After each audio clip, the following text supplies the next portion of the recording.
and welcome. What's up, gang? Welcome to another episode of the Smokin Tobacco Show. I am Matt Tobacco from SmokinTabacco.com. I am joined once again by my friend, Mr. Jonathan M. Carney, who's not on camera right this second, as well as I'm gonna have to really quick, as well as Smokin Nicole, my girlfriend. And tonight we have a very special guest with us. We have Mr. Michael Herklots, formerly of Nat Sherman, now of Ferio Tego. Michael, That welcome sounds to the great, show. man. How about that? That was good. That was I do good intros. John, what's going on there, buddy? So I was just sharing on Facebook some stuff. I'm for those watching the show today, I'm in a vehicle somewhere in South Florida. We just passed out through Alligator Alley, and I posted a picture online of the mobile lounge we've got going on. So if there's sounds in the background, it might be because the window's open and we're trying not to suffocate ourselves in the car here because there's two people smoking and there's no windows open right now. So if you see me pass out, just alert the authorities, and I am sharing my position on Waze, so you can find me there. But Michael, welcome to the show, man. It's good to have you on, and congratulations on all the good news as the year started. I'm really happy for you. I think it's a really unique opportunity, and congratulations on the beginning, and I'll congratulate you once it starts working too. Just to be clear, you're not driving, are you? Oh, absolutely not. No. Thank you. Great I just want to make sure everyone watching can rest easy. Thanks. Yeah. Man. I'm No excited multitasking. to be on. And John, we've known each other awful long time, so this is gonna be Well, it's fun. funny. Well, Matt, thanks for It having was me. funny. Absolutely. You started at Nat Sherman about a week and a half to 2 weeks before I started at La Flor Dominicana. So I always judged my time in the business based around kind of the time that you were at Nat Sherman. You had gone from Davidoff to Nat Sherman right around that same time, and I remember you were I think you were the third account that I actually visited as a sales rep in 2011.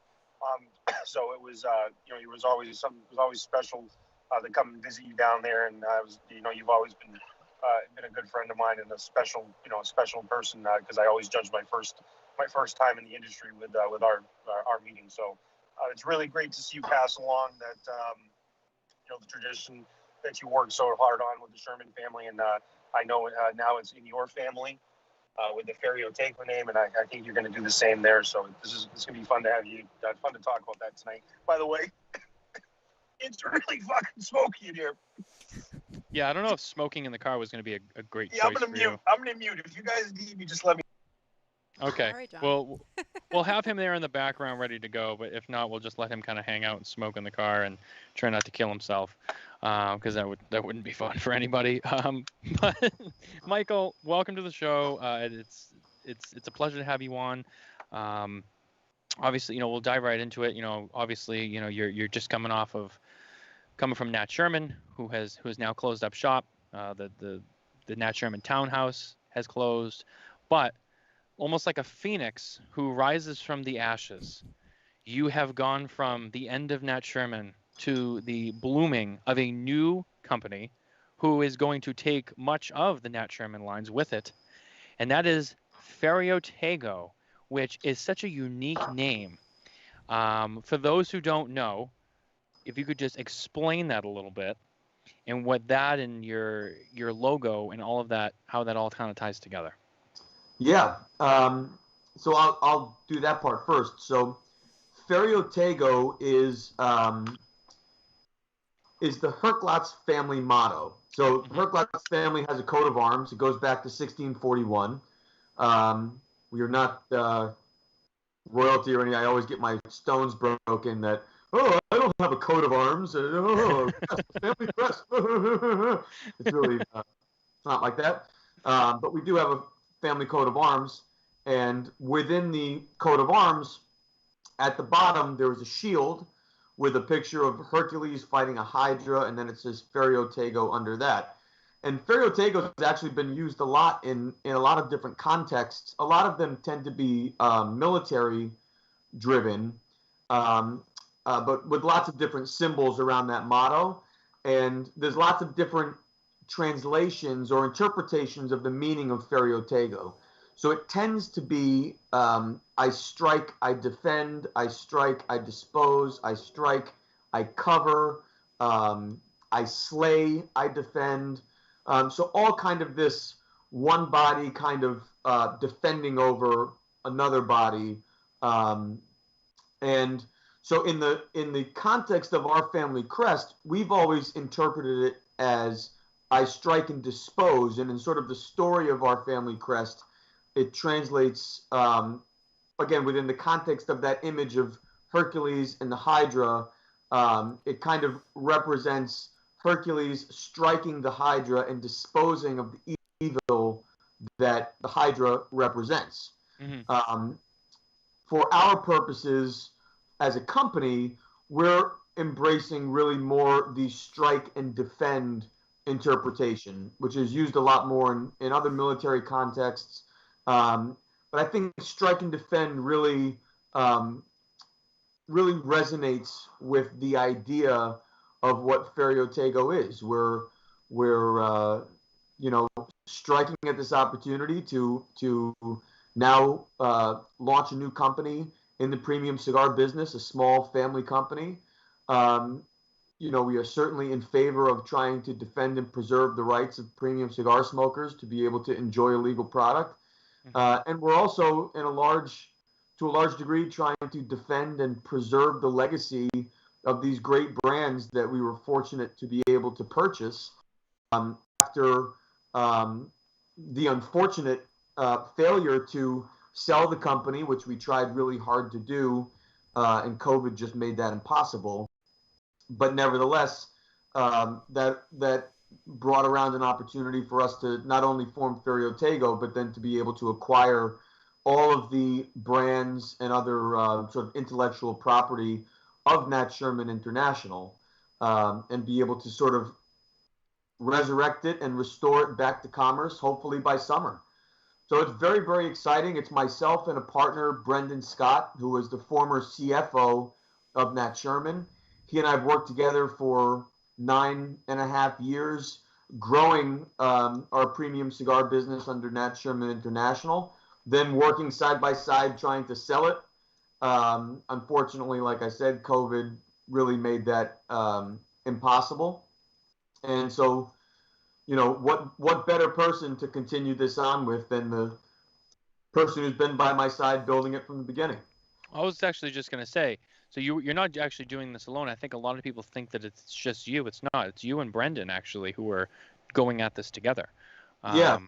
So Ferio Tego is a that represents the Herklots family motto, but it's our company. And my original sort of plan B, if we didn't successfully sell the company, Nat Sherman International, was to move forward with Ferio Tego. I had the trademark registered for many, many years, and I just thought, I'll start over and do something myself. But then as time went on, and it looked like potentially we would be able to acquire the Nat Sherman International brands, then that's when Brendan and I kind of sat down and said, okay, let's do this together. Yeah, you definitely. It's so interesting to see. You know what I mean? A lot of people, they start a new company, it's a whole new thing, it's a new direction, all that. You acquired, like you said, these trademarks, and you start a new company, and you're gonna take an existing set of cigars and lines, and you're gonna like keep it going under a new umbrella, especially like Nat Sherman, which is a huge name in the industry. Everyone, I think, who's ever smoked a cigar has at least heard of Nat Sherman. So this is, I have to say, it is still quite the undertaking for you to do all this. Now we were actually talking before the show. I'm smoking a Timeless Supreme made exclusively for Nat Sherman, which I love these. These are so good. And I was telling you before the show, I found these today at a cigar shop in Boston, the Timeless Cigarillos. And you had even said you were trying to bring the cigarillos together with it too. And if it's part of Timeless, you're trying we to own it. I mean, that's the good news. We own the rights to recommercialize right. those cigarillos. Everything that was exclusively for Nat Sherman International will now be exclusively for Ferio Tego. Right. I think it's worth probably just reminding everyone and clarifying for the record, we do not own Nat Sherman.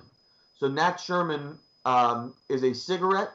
Altria still owns the Nat Sherman brand, and they will continue to commercialize cigarettes under Nat Sherman.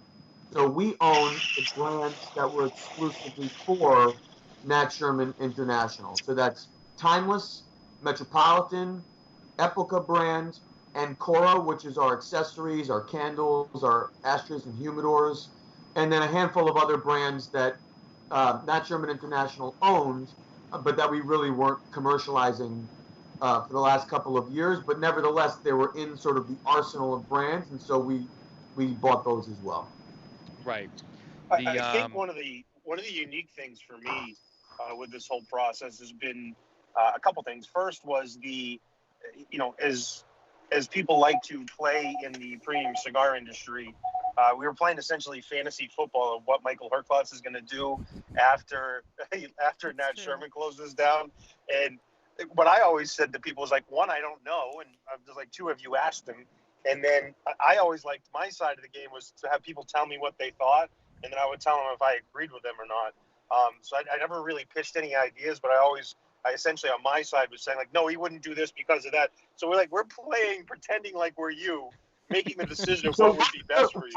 What were the league leaders? Like, I still haven't heard all of the league leaders. I've heard a lot of like crazy shit, but I haven't heard like were any like really moving up to the front? So the one that there's a few that I heard continuously. The one that popped up quite frequently was potentially making a move back to Davidoff. That was one, and that was a discussion. And if that would have been something that would have happened, that would have been in my opinion, that would have been a good decision for them. What that position is over there, I wouldn't have known, but that was the one that was most commonly said. And the second was you doing something on your own involving wine, food, fashion, or something like that. And in my response, when people said that to me, I said, that would be a great idea. I go, but he spent the last, decade plus building these cigar brands. And I go, and I think he's probably, if he did something on his own, would bring that into it. I go, and if he would go into fashion, I go, he's not a fashion designer. He's fashionable, but he's not a fashion designer or whatnot. Yeah. I go, so he would have to kind of start from the bottom there. But yeah, there was the Davidoff was the top one I heard most of the time. The second one was the fashion thing, and I felt from the beginning that you were probably going to end up doing something on your own. Just that was kind of my inkling. And I mean, I heard you had my job at one point in time. That was interesting. That was a fun one. I had a very significant retailer call me and say, hey, they didn't tell me this. I heard it through someone else. And then I called them immediately and I said, hey, I heard my job's gone. And it was coincidentally. And he froze. I'll say who it was because it was funny. It was Smoker Friendly. And so for those of the Smoker, you guys there? Can you hear me? Yeah, you cut out a little bit. Yeah. All right, so I'll tell you who it was. It was Smoker Friendly. A discussion came up from Smoker Friendly. And they had asked one of my if they'd heard that I was being let go and that Michael Herklots was taking over my position, blah, blah, blah, blah, blah. And so I called them up jokingly, inquiring about an hourly position in one of their cigarette stores. Oh, that's great. So I was surprised that there was so much hypotheses that I was going to leave the industry. And like on one side, I'm kind of flattered. Because at least it would suggest to me that people think I'm capable of doing something else. On the other side, it was also like, what the fuck? You guys don't want me around anymore? I mean, come on. It's been 20 years. I still got a little more here. But man, it's been, I'll tell you what was awesome is just the amount of support through that whole period. We announced that the transaction was not going to happen. I think the very first week of August, end of July, first week of August. And I stayed on through the middle of November, sort of wrapping up all of our work. And so that was not an easy time, that you're working full time to get yourself out of a job. That was a pretty tricky period. But the amount of support and people reaching out and just, not even bothering like, so what are you going to do next or what's next but just, just checking in and reaching out and asking if I'm doing all right. And it was really it was a sad, but really a great few months to really kind of focus on doing the task at hand and then kind of take a break and reset and figure out what was going to be next. But really deep down, as much as I looked at other opportunities, this was the only opportunity. Nicole, you heard a rumor about Michael, didn't you? You said? Oh yeah, some people were speculating professional model.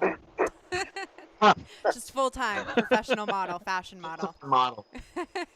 But no. You got that going for you. People think you're capable of being a model. I know.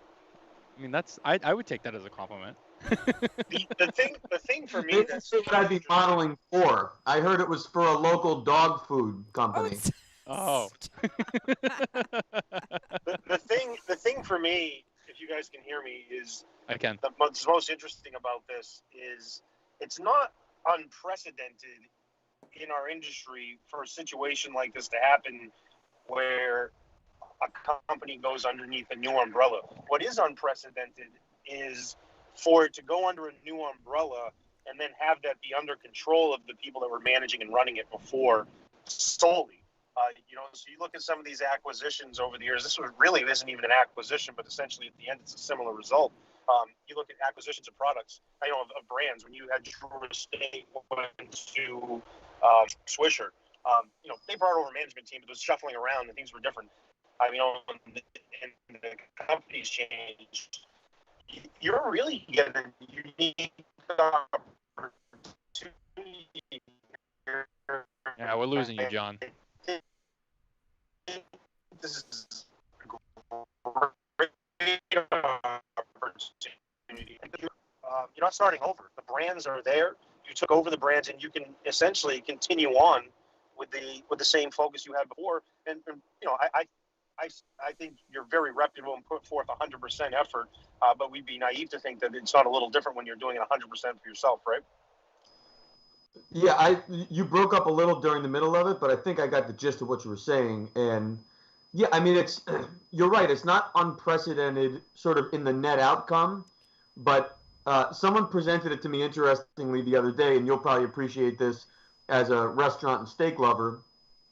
There are lots of these stories where new steakhouses open sort of holding the torch of this was the guy from Peter Luger's who now left Peter Luger's after 20 years and has now opened his own steakhouse.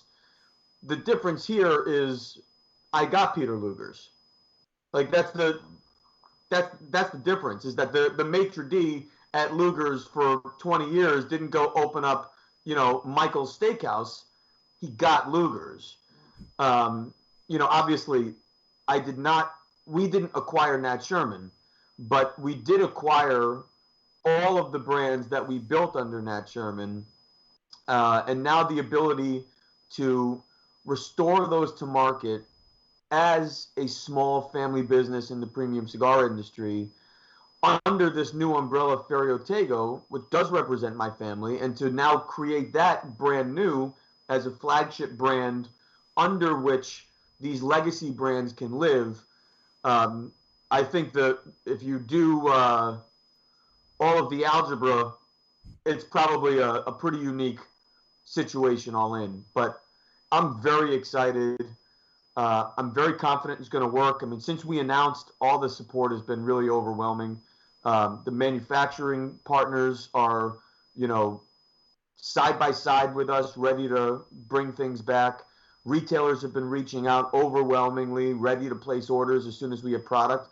And consumers are just super pumped that their favorite cigars are not going away.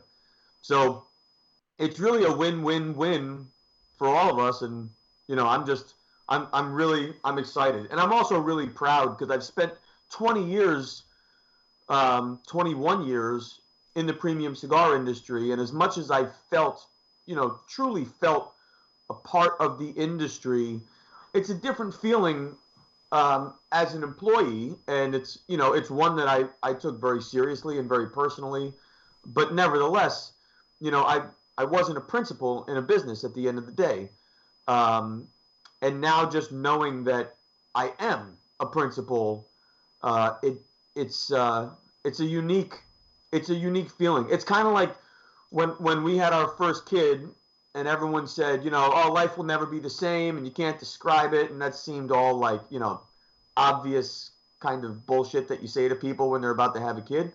But once my daughter was born, there's just something you feel that's completely different, because now you are a father. At that very moment, it all changes. And to some extent, it kind of feels the same now, being part of this very unique group of folks who have put it all on the line to grow a business. This is just Brendan and I. It's the two of us and our families, and we're all in, and we're going to make it work. It's going to be great. The other thing is too, if I remember correctly, not only are you going to be bringing back all of the Nat Sherman brands, but you're also going to have cigars made under a Ferio Tego line as well. So you're going to have new blends as well under the new company name. So I know everything's just getting started. I know you're not out there yet. You're not to market yet. But in terms of a timeline, so what comes first, the Nat Sherman brands or the Ferio Tego brands that will come out, and then the Timeless and Metropolitan will come after? What can consumers expect to see first, and when?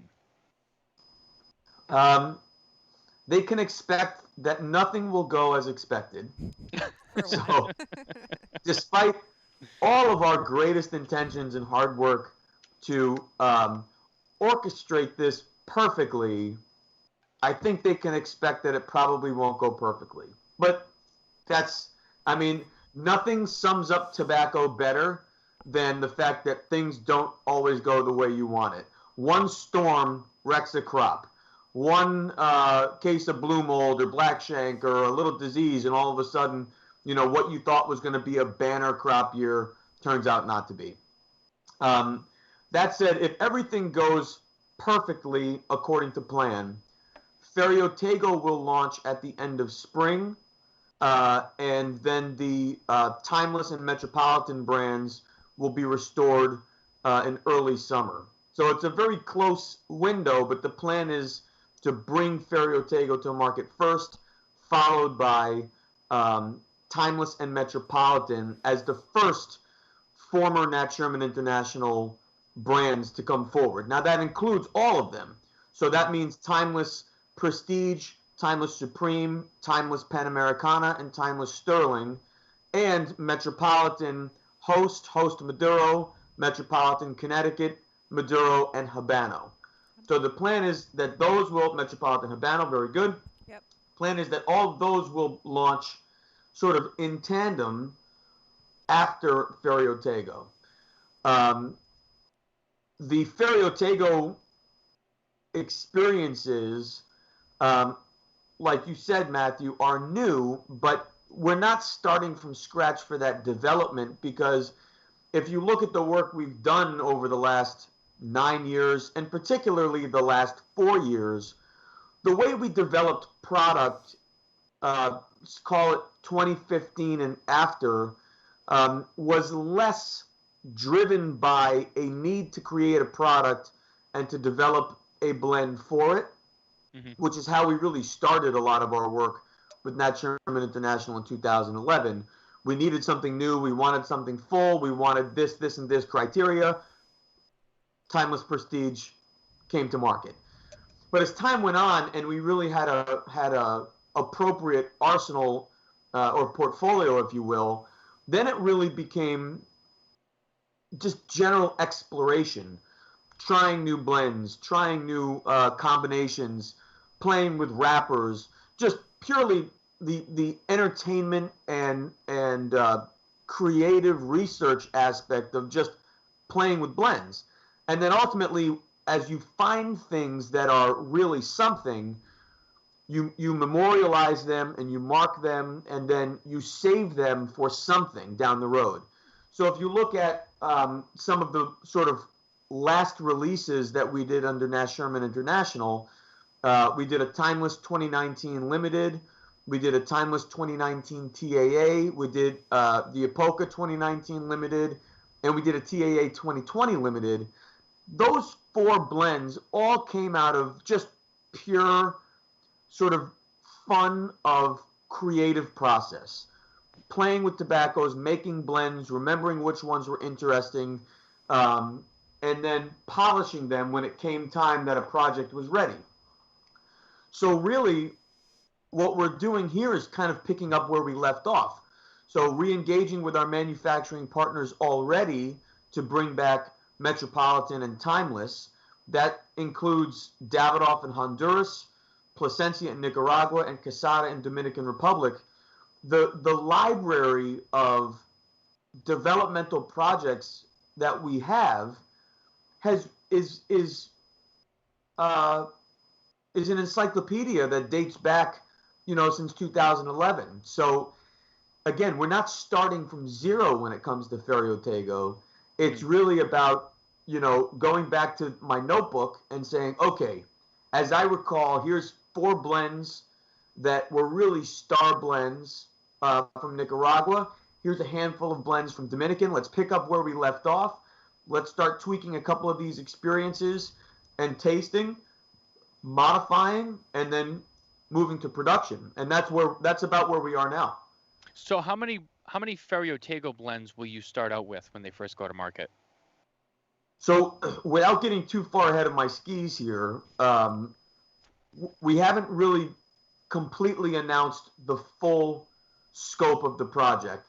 What I would say is within Ferio Tego's offerings, notwithstanding the Metropolitan and Timeless brands, specifically the Ferio Tego brand, the intention is, rather than creating specific blends to be maintained year after year after year after year, the intention with Ferio Tego is to create identifiable styles and to honor those styles year after year after year. And so to begin with, we're going to have 2 styles. Both share what I really love about premium cigars is body. So granted, light-bodied, mellow cigars are wonderful, but personally, full-bodied, big mouthfeel, rich, unctuous expression on the palate for me is really what I love. Typically, you can find that in richer, darker, earthier types of blends. And so the intention is to bring one expression of Ferio Tego in that rich, dark, earthy, leathery, sort of new world forward expression, which we will produce in Nicaragua. Mm-hmm. The other side of that spectrum is what I call the lighter, whiter flavors. The nutty, bready, toasty, woody, those types of flavors, which certainly exist across the industry spectrum, but not with that weight and body and richness. And our intention is to bring that to life via Quesada. So the plan will be one size per style to begin with. Limited production, not limited edition, but really, in order to achieve that body, it takes some extra attention to specifically rolling technique, leaf placement, using some older tobaccos from higher primings and other things to really deliver body without ferocity. And so we are committed to limited production, not limited edition, meaning we'll make as much as we can make, but it will certainly be less than some of the more mainstream lines that we produce. Interesting. Yeah, that's. I think that's exciting. I was curious about that myself. I'm one of those people. I'm excited for all of your offerings to be available, and try them, especially like the timeless and stuff like that. And I like I said, the Timeless Supreme has been like my favorite from the Nat Sherman collection. I love those. It's so good. But yeah, even the Ferio Tego stuff, I was interested and curious about, and I like that concept that you've put forth with those, and I think that'll be definitely interesting to try. And for the Timeless Supreme that you like so much, what's going to be easy for this is obviously manufacturing partners stay the same, access to those tobaccos stay the same, the ability to maintain that experience. Though interruption in supply to market, no interruption in supply of tobacco in order to preserve those experiences.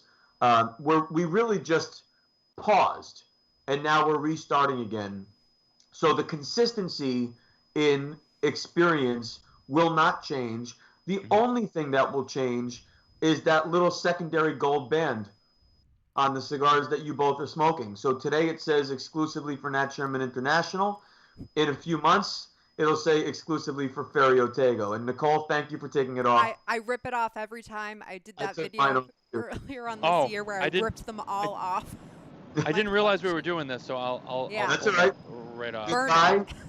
Goodbye. And thank you to Nat Sherman International. John's joining. Here comes Ferio. John, rip off those Florida Dominicana bands. So it's irrelevant, but it's good. Yeah, my question for you, Michael, is I don't know if this has been asked before, but you went through a period of time, and this wasn't a plan in the books. This ended up being an opportunity towards the end, almost after the end, when there was no transaction that happened in terms of a purchase of the company or the brand. So this really wasn't necessarily in the book. So you were closing this company down, which involved heavy liquidation. So you now have your brand coming out with Ferio Tego using similar brands. Do you see a challenge with places that bought liquidated products that carry the same front mark going forward when you start this, or do you think there's been enough time, or do you see that as an opportunity since there's already some of those products on the shelves? That's a great question. Yeah, it's a hard one to answer, to be honest. It's one that I've thought about a lot. You used the word liquidation. That's a word that we deliberately have not used because we really didn't liquidate. I mean, to me, liquidate is, nationwide warehouse, $2, get it now, dent and scratch specials, and that's a liquidation. Going out of business. We really didn't do that. I mean, we had inventory. We didn't have a year's worth of inventory that we had to get rid of. We had the appropriate amount of inventory that a company would have left after 5 months of the year selling and not reordering, anticipating a transaction or a sale.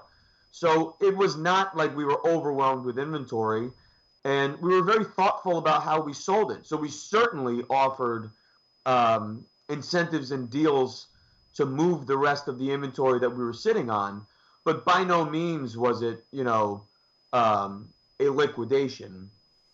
And if you look at where we placed it, it was an interesting scenario, John, because it's not like the product was bad. It was like yesterday the product was sold at full price and is sought after by consumers everywhere and retailers who have depended on this product as a significant contribution to their annual revenue. So the proposition to give our greatest partners access to the remaining inventories with a moderate incentive was actually attractive to many retail partners who were, I think, buying with the intention to be able to preserve the products on their shelf for their customers as long as possible. The majority of people who bought our products were not buying them with the intention of fire saling them. The majority of people who bought our products were buying them with the intention of holding them to be able to continue to offer them. So I don't think, there's two scenarios in what you presented, John. One is that we filled the pipeline is filled, and there's no room for new product.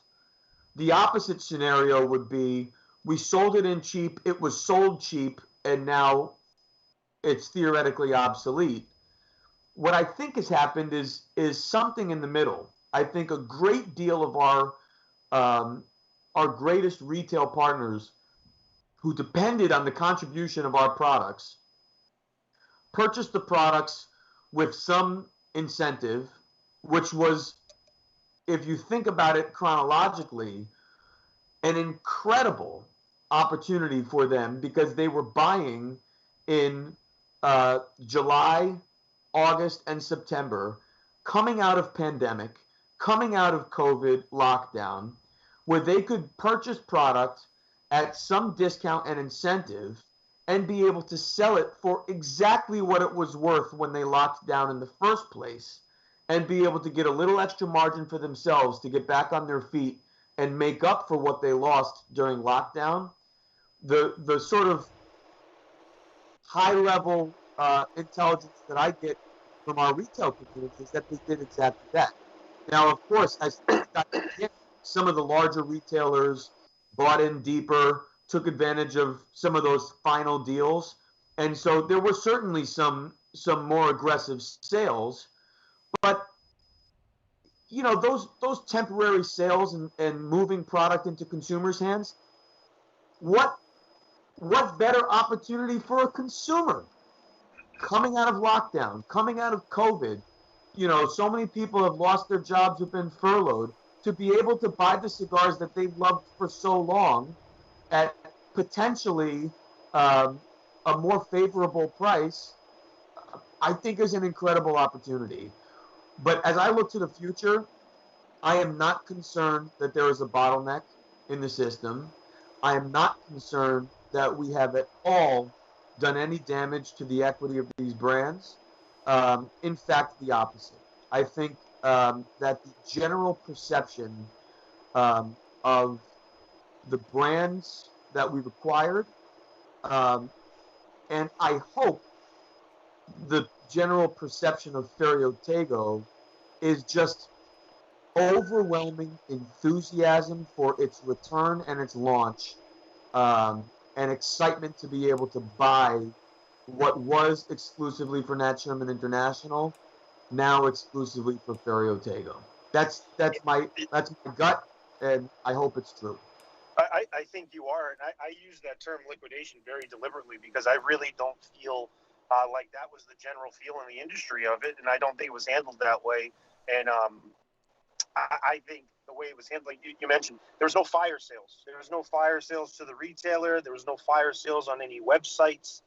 Were there specials? Absolutely. Were people running some deals on it? But I watched one of the retailers, our friend Kurt Kendall at Twin Smoke Shop. I was there with Matthew in, I think it was December or November. And by the way, he purchased. Speaking of,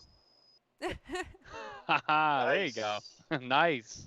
And they had purchased quite heavily, and Matthew and I purchased the box at full retail. There was no discount on the table. It was being featured, and it was a really unique session. And that's the reason I asked that question, is because I don't think there was that perception, and I don't believe there is that. And I feel like if somebody has that perception on a retail level, that they're in a wrong stance on it. And I think it's going to play to your advantage, certainly. And I think your answer to that is perfect if that comes up. Tell them exactly what you just told us. we spent arguably 90 years, but I can speak for the last 9.5 years. And John, we've talked about this at drinks and dinner over the last 9 years. We take I say we as the former Nat Sherman International, but I will attach the same we to Ferio Tego because the philosophy is the me we.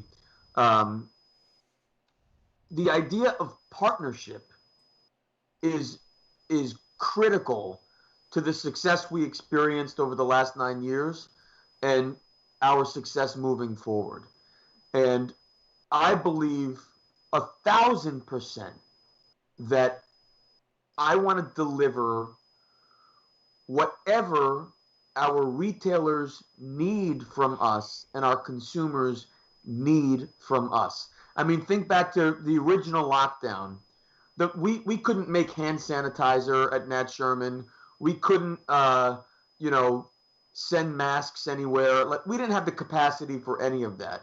What we did have was product in the United States in a warehouse, but we also had all kinds of other things that we could help support businesses with.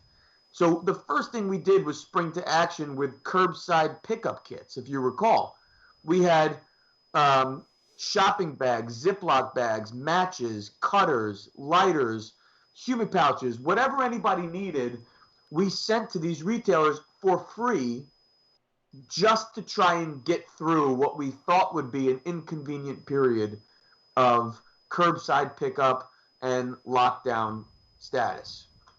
Obviously, that stretched longer than we thought, but the intention of it was driven by the question, what do our retailers need from us? Not, what do I need my retailers to do for me?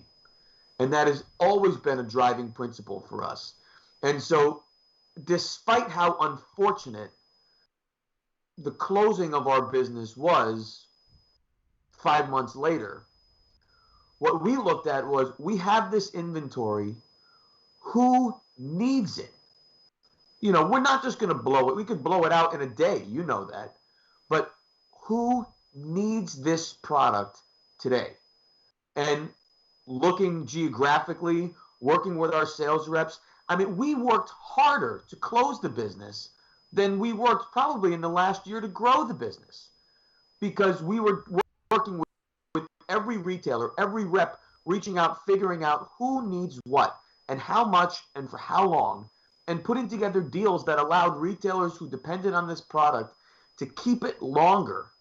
I'm very proud of the fact that we did that. And so, again, I'm pretty confident that consumers are in a good place, retailers are in a good place, that when we're finally ready to start taking orders again, I think they are going to be there. So I hope so. Otherwise, I'm in deep shit. I think they will. You get it all riding on this. I hate to break it up there. We do have to hit news really quick. But before Nicole reads it off, I just want to say, Michael, so I did light up one of these cigarillos. Remember, I haven't had these before. And they are a little bit different than a lot of the other cigarillos that I've had. And wow, for such a small little smoke, these pack such a punch. Like with the flavor. Unbelievable flavor. 100% tobacco. It's important. I can't overstate that. Many cigarillos use usually homogenized binder. But this is filler, of course, short filler. They are machine made, but short filler, whole leaf binder, and wrapper. So 100% tobacco. They're unbelievable. 4 or 5 different countries of origin in that little cigar. They're delicious. Yeah, crazy good for such a small little cigar. It's so much flavor and strength there. But okay, Nicole, sorry, because she'll yell at me. Yeah. We got to keep the show on track, guys. So this is Cigar Industry News brought to you by McAuliffe Cigars. And just super quick, Matthew and I have been participating in McAuliffe Madness this week, for one. So they do a March Madness style bracket for your favorite McAuliffe cigars. So brackets are closed, so people are just, voting day by day on what their favorite McAuliffe cigars are. And my bracket's doing pretty good. I think Matthew's is doing pretty good. Have you checked your bracket lately? And so we're excited. Pretty close. Okay. Mine's I pretty have no close. clue what's going on with my bracket. I have no clue. How do you check the bracket? You go back into the Well, yeah, website. well, yeah. So they have, they have the winners posted from the first few rounds, and you can kind of check your bracket to the one that you emailed when you filled it out initially. So you do have a full copy of your own bracket. So, Wouldn't you be surprised if the A didn't win? I would be surprised. There's I had McAuliffe A and the Leenda #1 as like their top two. Me too. I mean, it was made for the ambassadors. I voted in the A across the board, and I think I did have the end in there too as the final matchup, and I picked the A. So I think that's probably the favorite, the #1 seed, right? I think, yeah. Sorry if that's too loud. But I think, yeah, that is the favorite. But so if you guys have not joined the McAuliffe Ambassador Program, it is a community of people who love all types of cigars, not just McAuliffe, but they do a lot for the people who participate. And so, for example, with this bracket, the winner of the best, or who's most close, will win some McAuliffe prizes. They'll win a swag bag. They do their passport program. So even if you just smoke their cigars and fill it out and mail it in, you get entered into raffles and drawings, and it's just all around great. So if you want more information, please go to the McAuliffe website and look at the ambassador program. But into cigar industry news. Virginia extends tobacco tax to mail order transactions. And I'm curious to know, John's thoughts on this, as always, as our, correspondent here. Yeah, so where this started was over the last few years. It's not surprising that Virginia is getting on board with this. Where this started was in Maryland. Yep. So part of the DMV area. It's been a big battle in Maryland, back and forth. The first thing that happened with the state of Maryland was they were lobbying against a tax increase. So what happened was they lobbied against a tax increase, and then part of the negotiation with this, and this is a pretty simple version of how it went down, but they negotiated against the tax increase, and then the state gave them the luxury, essentially, for the state, which they thought, but now all cigars needed to be taxed when they came into the state for mail order. What did the state do? Very next thing, they raised this tax in the state, because now all the cigars had to be purchased in that state, or there was going to be a tax applied to them. So that was really interesting. So yeah, Virginia, not surprising.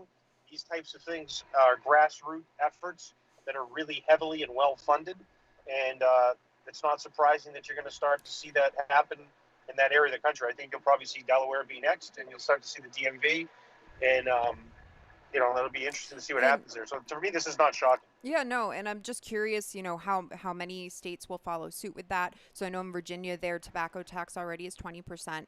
And I did read that, this went into effect at the beginning of the year, but it's still a little bit iffy for how out-of-state retailers will, even collect that tax and register in order to pay Virginia. So it's still all up in the air.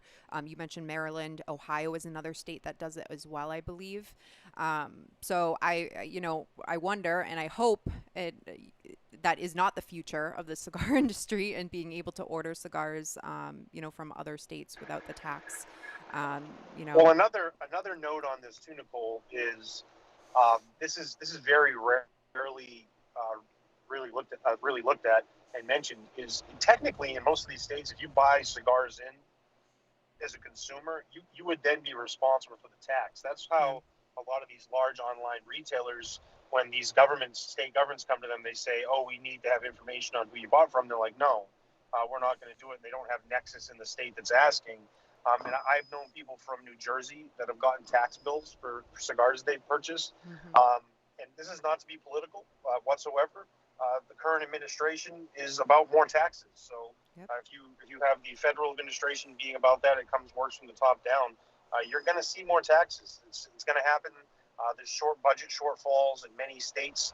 And one of the areas they go at first is expendable incomes. And whether a premium cigar is expendable income for you or something that's part of your life, that's an area they come at. So you're going to see that. You're going to see more taxes in places, and you're going to start to see a lot of creative ways to collect it. And so, yeah, buckle up, because you're going to see more of it. Yeah. Matthew, what are you doing Sorry, over there? Sorry, guys. I was just trying to do a little show coordination here. No, don't mind me. I just got a little thrown off the game for a second there, but I'm good. I was following along. I also, at the beginning, go ahead, John. So there's a very interesting thing around this, and so for example, I'll just provide some inner workings of the cigar industry. In the state of New Jersey, if you have a salesperson that lives in the state of New Jersey, you pay payroll tax for the people that live in those areas. And the person, if you do business with someone in New Jersey, you pay payroll tax based off of the percentage of total sales. So the payroll tax that we pay for our sales rep in New Jersey is based off a specific number of what they sell. As an additional state payroll tax, and it's astronomical. It's a small percentage, but my sales rep, for example, covers New Jersey, Maryland, Delaware, D.C., and Pennsylvania. So he has a significant portion. And and your sales rep doesn't live in New Jersey. He does live in New Jersey. It's the problem. Oh, So we have Nexus in New Jersey.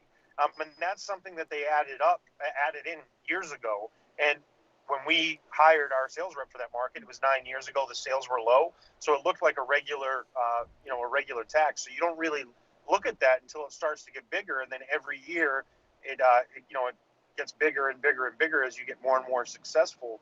So that's another hidden tax that these states go after. I'm not trying to give anybody ideas. Trust me, they already have them. But there's already creative taxes of ways. So they get you'll see this in Delaware, Maryland, D.C. You're going to see states try to implement it. But we pay a litter tax in that state as well. So that's based off the percentage that we pay. We pay a percentage of payroll tax because we sell tobacco products and we have Nexus in that state, and they're going to come after you, the consumer. You're the next step because they're already draining on our end as much as possible. So in my opinion, the consumer's the next one up, and there's going to be, I don't necessarily refer to it as a crackdown. They're going to pitch it as, it's only fair that we collect that tax, right? And how it happened in Maryland, in my opinion, was through manipulating those retailers into thinking they were defending their business when really they were knocking down the wall that was protecting them. Yeah. And this is why, for those of you who are listening, it's really important to kind of just stay on top of what's going on in your state, in your individual states, when it comes to, cigar rights, tobacco rights, as well as participate in the CRA, Cigar Rights of America, to just, be in tune. These are things that do affect retailers, brands, manufacturers, everyone. So, do your due diligence of researching it and just being aware. Yeah, and I would say, too, for a new company like Michael, I know you're based in New Jersey, that was something, if you guys haven't discussed, I would bring up with Brendan, and he probably is aware of it. But that's something that's significant in understanding where your nexus is at and how some of these states are going to operate based off of that. So that's something that's interesting because, I said, for us, we didn't really think anything of it until the last 3 or 4 years when our top sales manager lived in that market, and the number's 4 to 5 times larger than what our other salespeople's payroll taxes are. And it's a part of a tax that's added into a tax already. So you're essentially looking at double and triple and quadruple taxation because of the what I think is worth pointing out here, though, is this is not exclusive just to cigars and tobacco. We're talking about an issue that is rooted in really the evolution of omni-channel business, and how do you pick at the bones of something that is outside of your jurisdiction, but somehow you can claim it. It's, by the way, no difference than what is about to happen in the 2020 tax returns people have to file when they work in one state but have now worked from home in a different state for the last however many months, and the state that they worked in wants a piece of that pie, and the state that is now where their residence is, where they work from home, wants to keep it all for themselves. It's all about this grab. What makes it so particularly specific and unique to our industry is because of the outrageous number of different taxes that are all applied to our products. From the moment the product lands in the United States, there's a federal excise tax. Then you have an S-chip tax, not to mention the important duties for it to get off the boat in the first place so that you could then pay those taxes. Then you have the taxes on the transfer.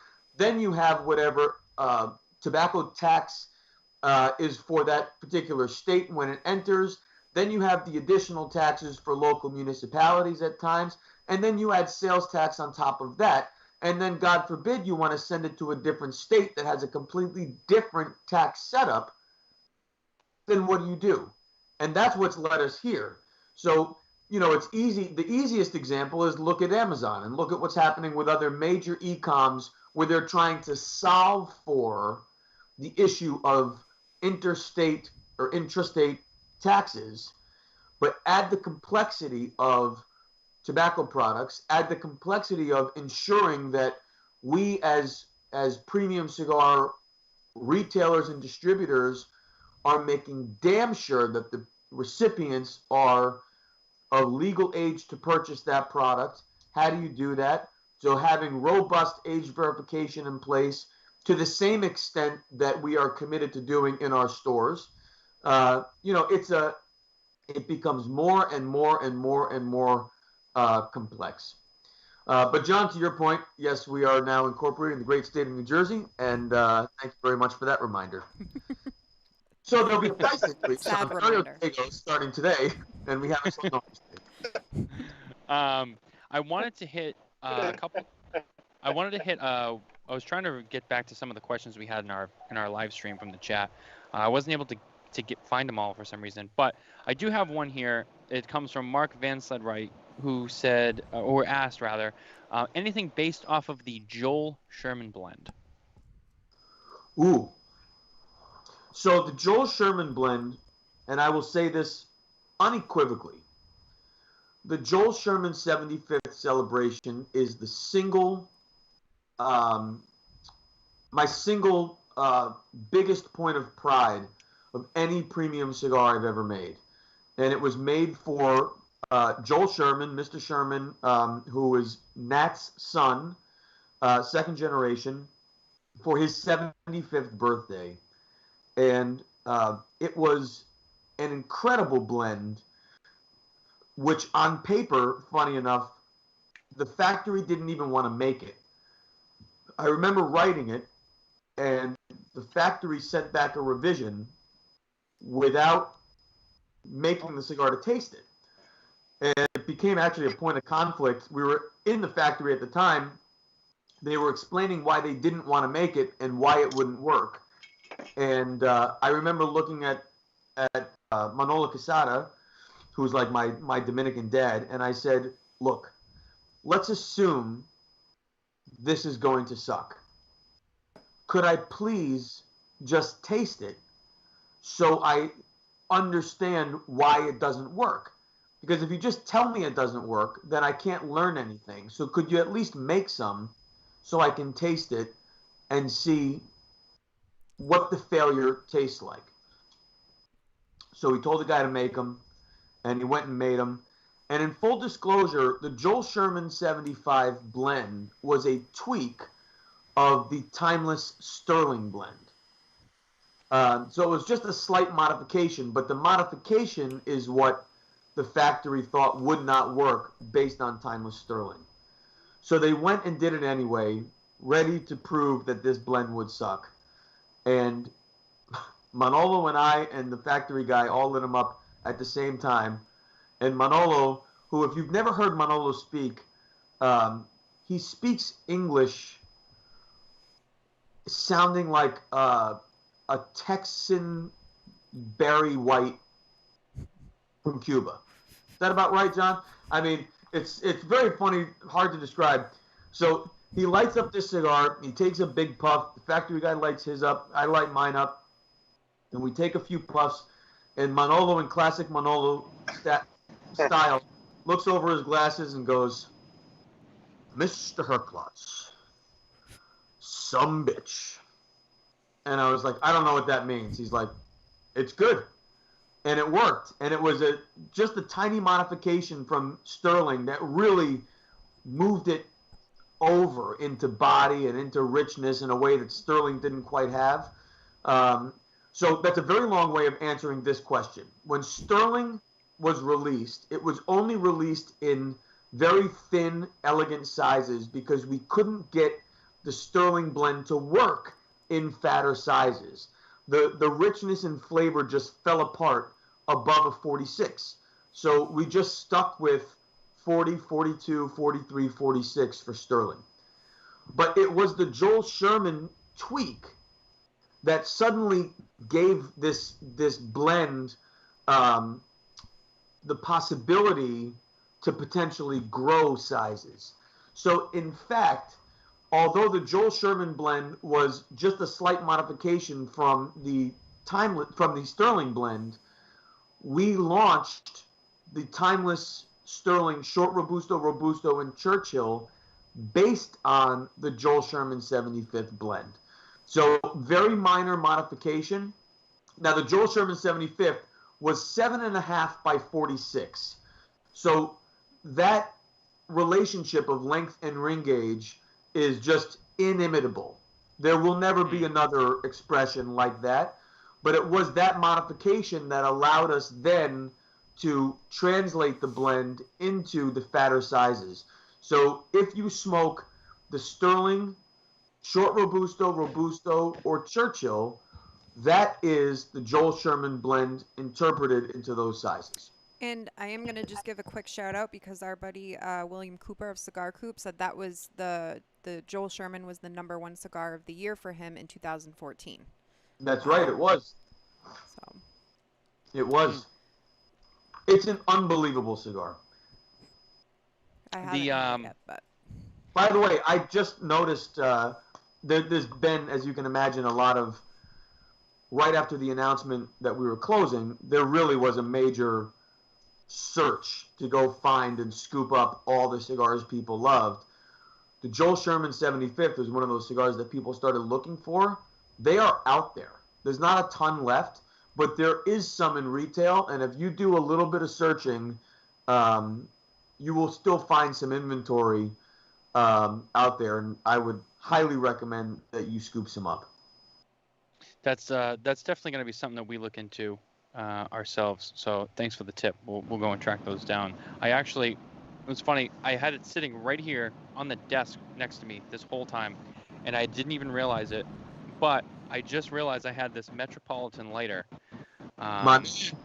which is funny because you held up that you had the 724 lighter from Kurt Kendall, and I actually got this from Kurt Kendall's Twin Smoke Shop, and it's been sitting here the whole time, and I'm staring right at it, and for some reason it didn't click with me, and I go, oh my god, I have a Metropolitan lighter right here. I don't have to tell you, Kurt Kendall's one of the greatest guys on the face of this earth, and I love the guy. I love him dearly. We've been good friends for many years, and we've always sort of thrown cigars back and forth to each other. We're both TAA. I was his chauffeur at TAA for like 3 years in a row in our golf carts. I love him. His cigars are great. His store is unbelievable. And he's definitely got some legacy Nat Sherman International products. So if you're looking for the product and you can't find it, check out Twin Smoke Shops. He's got some. Yeah, that's where I got all my my timeless from. I won't say Nat Sherman. I'll say just timeless for now. But yeah, one of the blends I'm anticipating the most of the return, which is one that I always personally liked, was the Epica. That for me was awesome. It was a real departure from what I traditionally smoke. So I'm looking forward to that coming that night. I thought out of the products that you developed, I thought the Epica was most traditional and modern at the same time. When I think of a traditional brand becoming more modern, but maintaining the integrity of an old feel to it, I thought that was one of the more unique projects that you did, and I thought that was a home run. So I'm personally excited for that one to come back. I know that's probably down the road quite a ways, yeah, but that's one that I'm excited about.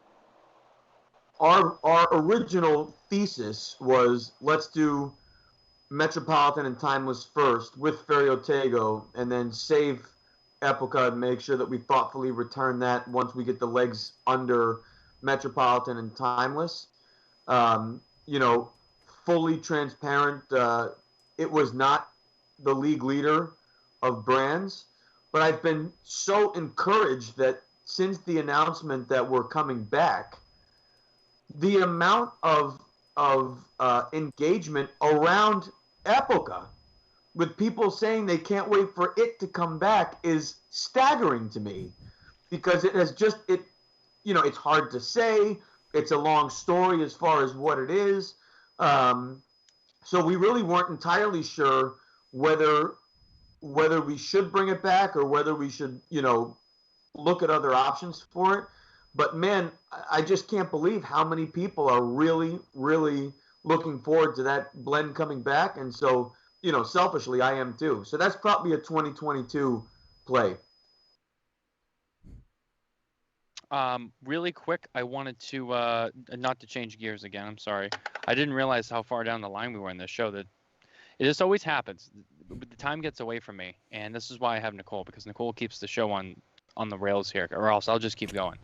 I want to hit sports really quick. Obviously, it's a big week. I think most people know why. So without anything else, our sports segment brought to you by Nova Cigars. Platinum Nova, make Nova big. If you head to novacigar.com, you can use our discount code SMKTAB15 to save 15% off your order at novacigar.com. Really, the biggest thing and the only thing I think that's worth talking about this week is the Super Bowl. That is sports for the week. Really, it's going to be exciting. And sorry, John, I had to mute you there for a second. So yeah, Super Bowl's this week. Tampa Bay Buccaneers hosting for the first time a team has hosted their own Super Bowl. Tom Brady, this whole playoff, I went against Tom Brady. I didn't go against Tom Brady because I don't like Tom Brady. Obviously, I'm a New England fan. I like Tom Brady, but for me, I was interested to see, Aaron Rodgers, Drew Brees, great quarterbacks. Drew Brees, I've always liked for a long time. I was always just curious, hey, can we see one of these guys knock off Tom Brady in the playoffs? Can it be done? These are two arguably some of the other great quarterbacks of our time that, we go against Tom. He plowed right through him. Well, I think there was a lot of defense backup too with Tampa Bay. But nevertheless, Tampa Bay got through New Orleans. They got through Green Bay. They're in the Super Bowl. Tom Brady's playing in his 10th Super Bowl. And on the other side, the defending champions, the Kansas City Chiefs, with the young and upcoming, who I actually really like, Patrick Mahomes-led Chiefs, will be facing them in a kind of a Brady-Mahomes rematch of the AFC game from a few years ago. It's going to be a great game. It's going to be a fun game. But with that, I know John has plenty to say about football, so I'm going to roll it right into John. Well, last night on Coop's show, we did the big game show. Obviously, Smokin Tabacco right now is on the road to Tampa with LFD. I've got Smokin Tabacco stickers with me. I got all sorts of cool stuff. So we got some fun things planned for the Super Bowl on Friday. We're going to be doing a live broadcast. LFD and Corona and Davidoff of Geneva are going to be doing a live broadcast, and we'll be broadcasting that live in a virtual HERF through Smokin Tabacco at the same time. And Smokin Tabacco will actually, this is confusing, but it's going to work out really well. And Smokin Tabacco will actually be dialed into the show as guests as well. So those that are wanting to participate in the HERF can directly have a feed to us, and we'll have special guests. Hopefully there's some celebrities around. We will have Lito Gomez on the show. And Coop is actually going to be coming on the show as well. I have Coop coming on. I asked them to come on last night because I'm not sure who's going to be around or available. So we're going to have some fun content. But yeah, we're on the road there. That's what I'm doing right now. That's why I'm in the car. But I retired last night on discussing about the greatness of Tom Brady. His career speaks solely for itself. I broke it down. CBS Sports did this. They broke down his career into 3 parts, and he's essentially had 3 Hall of Fame careers in the last 20 years. So he's doing something that nobody else has ever done in any sport, and there's really tough comparisons to it. But the one thing I will say on the game is we're watching something that's really great for the NFL and their product. We're watching a really young quarterback who's going to be the future of the league, unless Andy Reid keeps calling ridiculous plays with him where he gets injured and has nerve damage and gets knocked out. That's happened several times in the last few years where there's been little injuries that have been unnecessary, so they're going to have to be delicate with him. But we're watching the future and the present really compete against the greatest of all time on the other side of the ball. And people say, oh, there's more involved in the game. There's offense, there's defense, there's 22 players out there, but the most influential player on the field at any point in time, the first is the quarterback and the second is the center. Those are the ones that touch the ball really every play. The most influential player happens to be Tom Brady, who has all these career accolades and is undoubtedly the greatest of all time to do what he's doing there.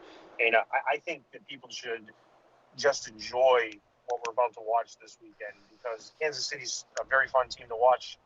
The two teams, I think, match up really nice against each other. The Buccaneers are playing really good football the last 5 games.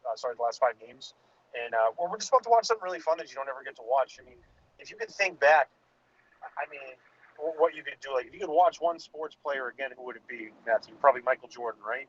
If you could watch Michael Jordan play one more game, that's what we're watching right now.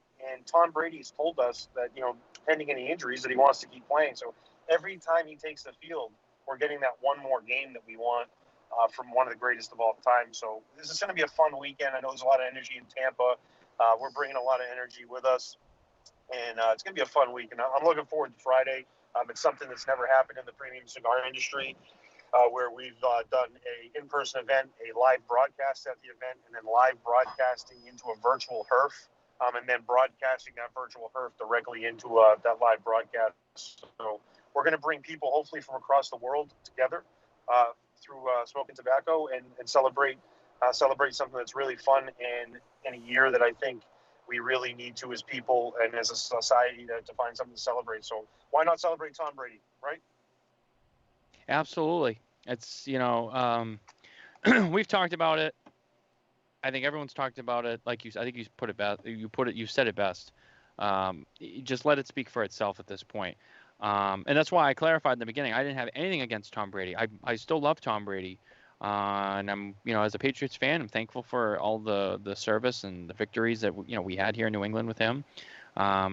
I just, like I said, I feel like I just needed to clarify, because a lot of people were calling me out, but it's like, no, I wanted to really put it to the test. These other guys who everyone's always, kind of comparing to Tom Brady, and Tom's the one going to the Super Bowl. So not that they're bad. I still think they're great quarterbacks, but, they're matchups that you didn't really see a lot of, because, obviously Tom was the AFC East. Now he's in the NFC, facing up against these guys, more than he would have in the past. And it's been a fun playoff so far, especially with the COVID pandemic, shaking up sports and all that. We saw, especially with baseball last year, shortened season, all that drama. But, the NFL still was able to bring a season to play. There is a Super Bowl this weekend. That's going to be a good Super Bowl. I think it's going to be a fun game. There will be fans in attendance. So at the minimum, we can be thankful for that. Thankful we still have some football. So like I said, again, John, we're done with the Tom Brady talk, and next week's show, we'll talk about what happened. We'll do a micro review, I guess, of the Super Bowl. I know I'm looking forward to it. I was personally hoping that the Celtics and the Yankees were going to be, going head to head in the Super Bowl, but you can't have everything. So, I'll go for these guys instead. That would have been a great matchup. Yeah. But between the NFC, the ETC, Carrillo, and, I can't keep track of it all.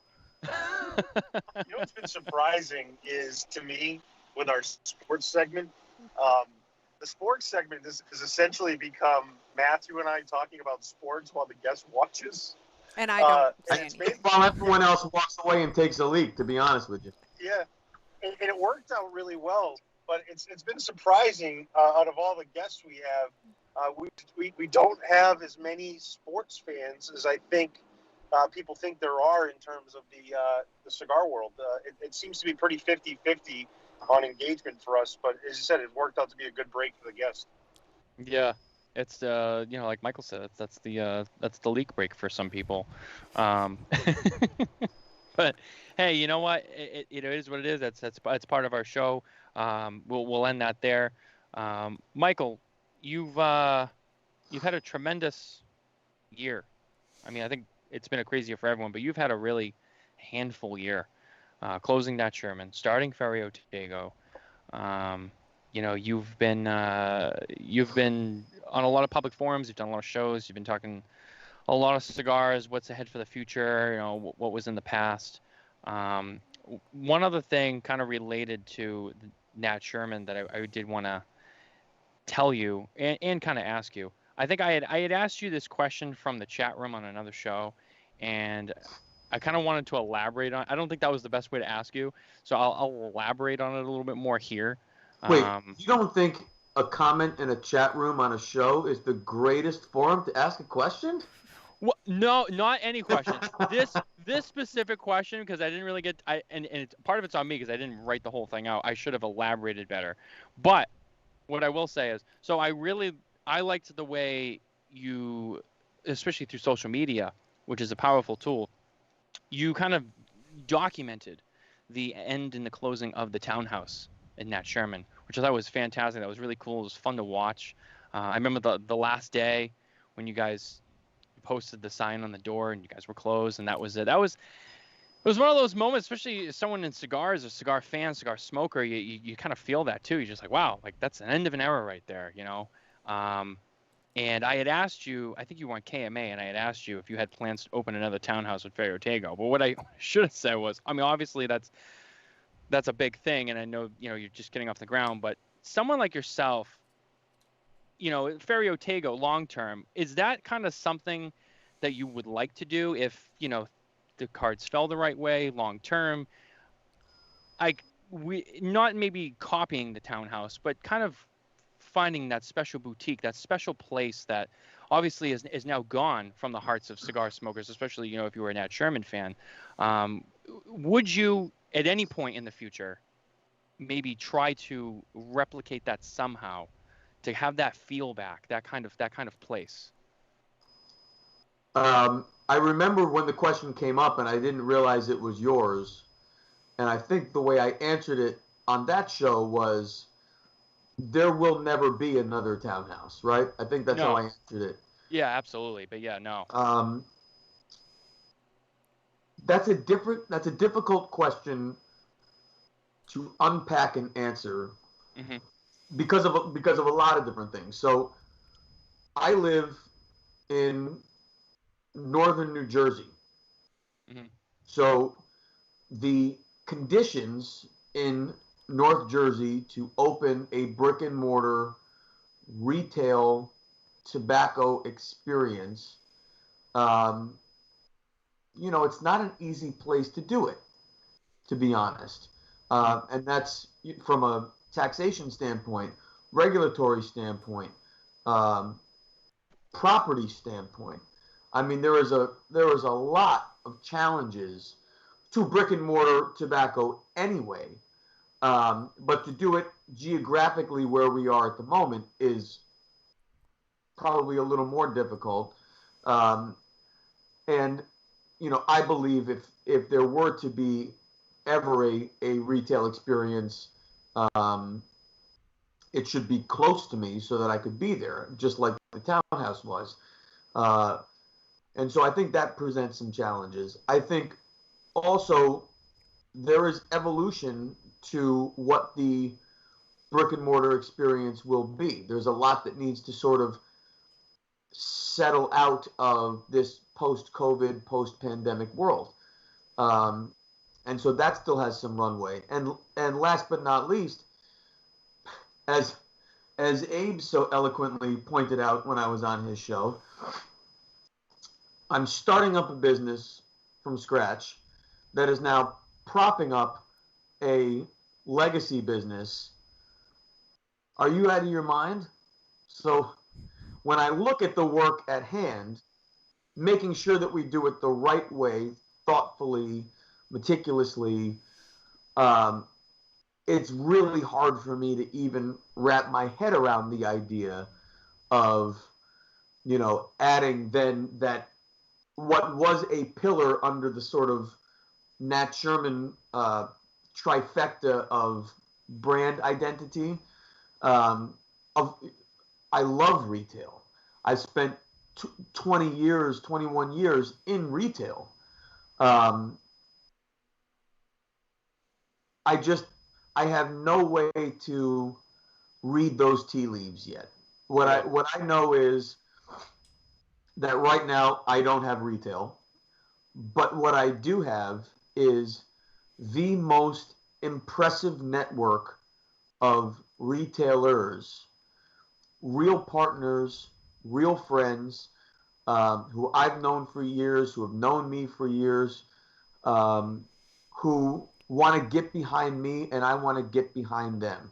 And so, since I'm not walking through the doors of our store every day, then I want to make sure that our products are entering the doors of their stores every day and that people are walking into their stores every day asking for our products, enjoying our products, um, and connecting with our products in the same way that they have for many, many years. And should there be an opportunity to add that on, who knows? Um, but I think, when I think about what the Nat Sherman retail experience meant to the brand, when you look at the DNA of Nat Sherman, it started, of course, with Nat the person, then became Nat Sherman the place, then became Nat Sherman the things, the products, which were first premium cigars and then cigarettes. As that grew, the idea of what Nat Sherman meant was different to different people. But of course, there was a connection to product, there was a connection to quality, but there was a connection to experience. And the townhouse really was meant to embody the ultimate Nat Sherman experience. But when I look at how retail tobacco has evolved, especially over the last 9 years since I've been with Nat Sherman, and I mean broadly across the industry, how it has evolved, and especially over the last year, for those folks who are truly in it to win it in their business, there has been profound investment in improving the retail experience. And when I look at how we are going to grow Ferio Tego, it's dependent on retail experiences that are focused in delivering excellence. And I got to tell you, when I think about how we bring products out, we bring products out in a thoughtful way that fills a hole or fills a need. We don't bring out product to try and eat a piece of someone else's pie. We bring out a product because there's a unique opening for that product to live independently and to thrive and to deliver something new. So no different than I am not going to bring out a Ligero bomb because the La Flor Double Ligero is such a monster. I couldn't possibly produce a cigar that could compete because Lido already does it better than anybody. So the idea of trying to do something to eat someone's pie and get more share, personally, doesn't resonate with me. And so when I look at retail, I have to ask myself, is there an immediate need for consumers? Is there an immediate need in my community? Is there an immediate need for our brand to have excellent retail representation? And the fact is, at this moment, there's not, because we already have it. And that's thanks to all the work and all the investments that all of my peers have made as career retailers in premium cigars and in largely tobacco, that they all have the greatest houses for our products to live. Mm-hmm. So that's a super long way of saying no, not at the moment. No, but it was very, very eloquently put, and it just shows your passion to help that. And I'm curious to see in the future how you bring Ferio Tego into those retailers, and how you embody it for them and for consumers, when they come into those brick and mortars to purchase the product. So, but I do miss it. When I look at everything I did before in the last 9 years with Nat Sherman and Davidoff before, obviously my Nat Sherman career was not standing at a register ringing people up in the store. In fact, probably my biggest regret of my Nat Sherman career was I never learned the store point of sale, and I never actually rung somebody out in the store. But that retail engagement for me, even at Nat Sherman, working in the humidor, working with customers, pointing people towards humidors or ashtrays or cigars or the right cigar for the right occasion, there's nothing more exciting and engaging. I'm a drummer. My whole plan was to be a musician, and that's because of the spontaneity that happens on stage, not just between your fellow musicians, but with the audience. And you can play the same song every night with the same guys, and it's a completely different experience every time because it's the energy of the crowd, the energy of the stage, the way you're thinking in that moment playing. And that's the same in retail. It's all, even though there's something that seems monotonous from the outside, that's because you've never worked retail. Because on the inside, it's so dynamic and so exciting and so fulfilling. That's probably the piece I'm going to really miss the most. The good news is we have an awesome retailer here in my town, and I just joined as a member. So I'm going to be there all the time, and hopefully I can sneak down to the floor and sell something once in a while. Yeah, no, I thought it was an interesting one. It's a question I've actually heard, people mumbling about, and I just figured I'd ask you. Especially, I knew how connected you were, with the brand and the townhouse and all that, and like you said, you're gonna miss it terribly. It's But huge part of history. But on the bright Um, side, not to butt in, but as Ferio Tego grows and you're able to travel and go to all these different retailers, you will be able to embody that in one way or another, right? And I'm sure you'll come across some other faces of people who did frequent the townhouse and can share their stories. So that'll be great once you're able to get on the road and do that. I think that's true, and I can't wait. I really can't wait. so post COVID, when Ferio Tego gets going, are we gonna see the Michael Herklots world tour of cigar shops? You know,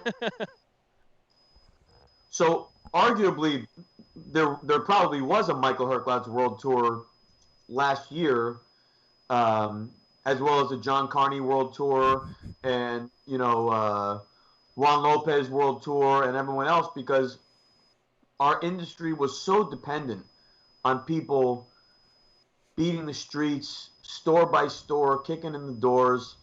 And I was thinking just early on with this broadcast and then talking about other shows that we've been on, what we're doing is what we never thought would be acceptable.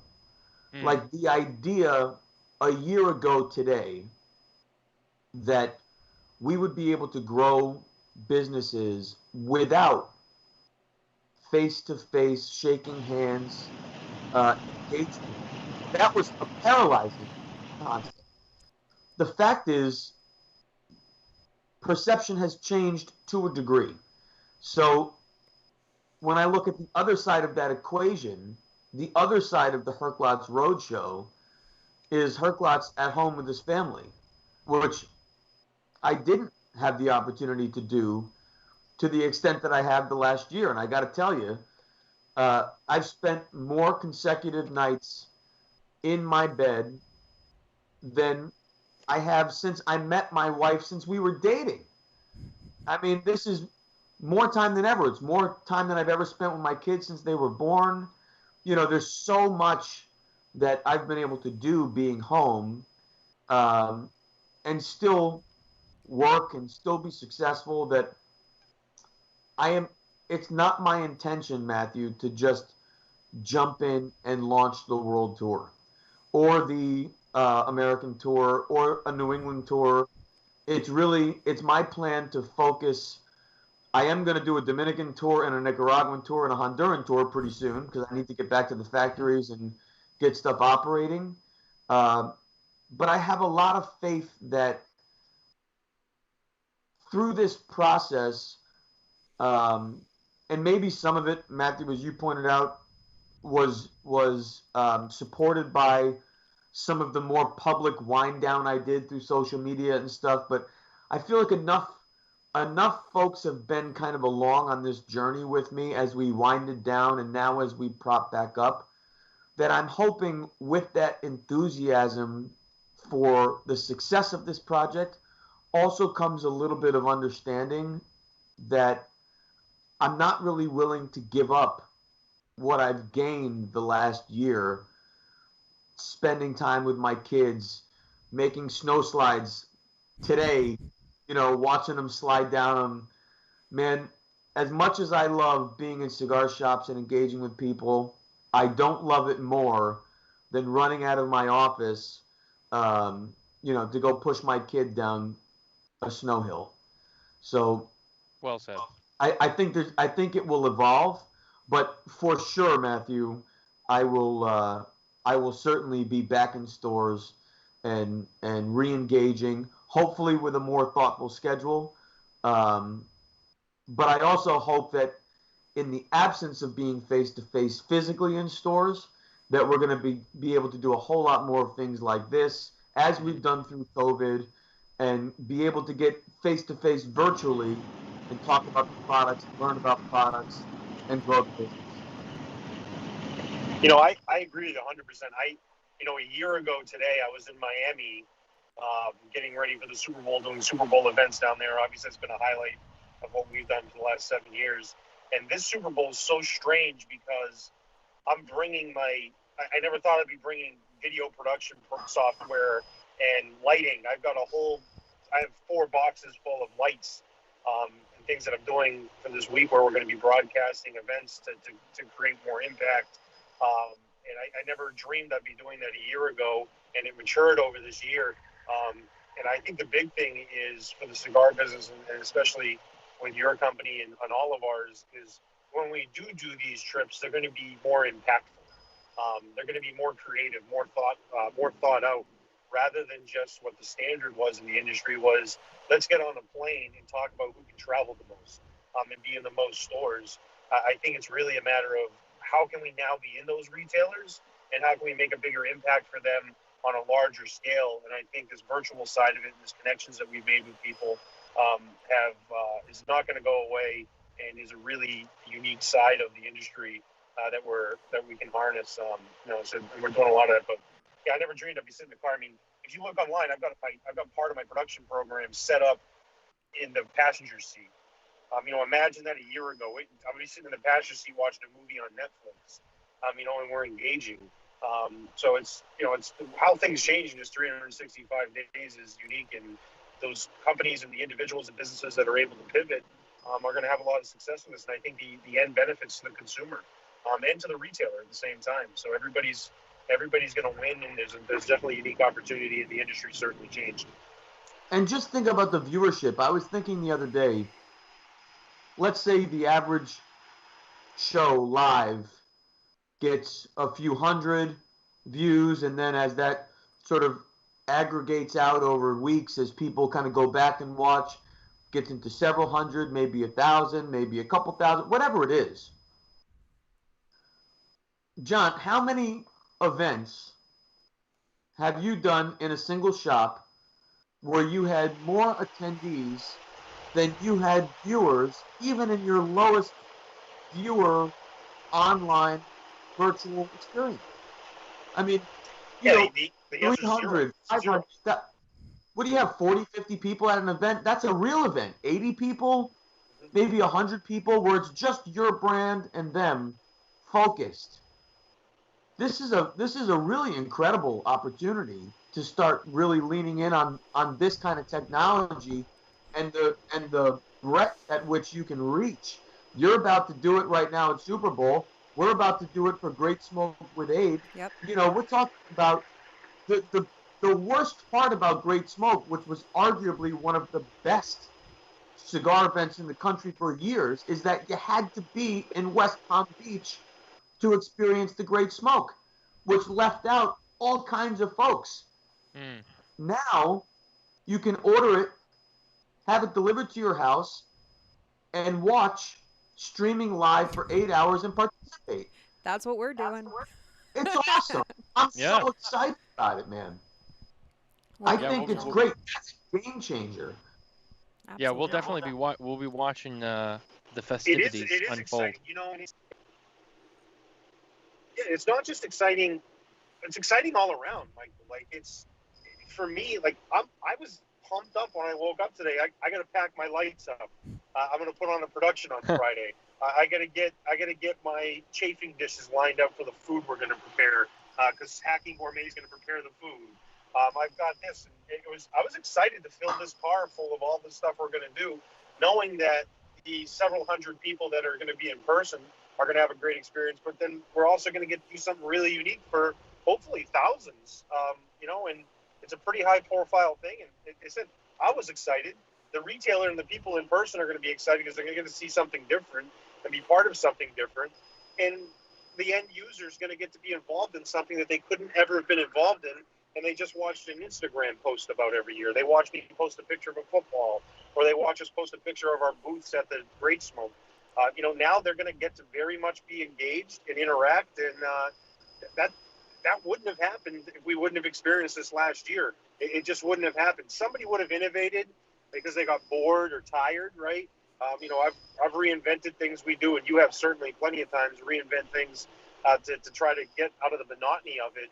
And this really forced it to get for everyone to get out of it.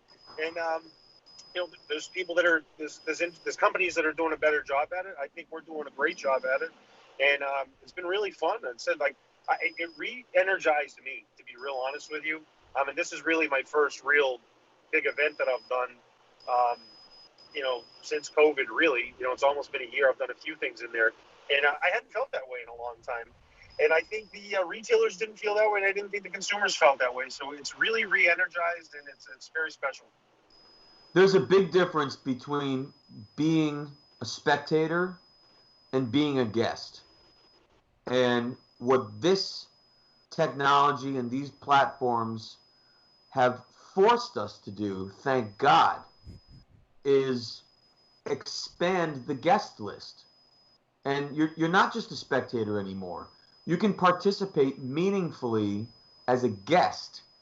And even though you may not be face-to-face physically, you're still engaged and participating. And I think for our business, it's a real win. Absolutely. I couldn't agree more. We've talked a lot about it on the show. Just how much is as rough as the pandemic has been. When you look at the business side of it, it's been kind of interesting because it's really changed the business, and it's been able to connect the manufacturers and the representatives and the people and all of that with more. We've John and I have talked about it so many times. It's been a real innovation. Like you guys have said, this was a face-to-face business for the most part for the longest time. And it's, a lot of the world has gone digital. It is something that I think the cigar industry lacked. And now they've been, the gun to the head, you have to do it.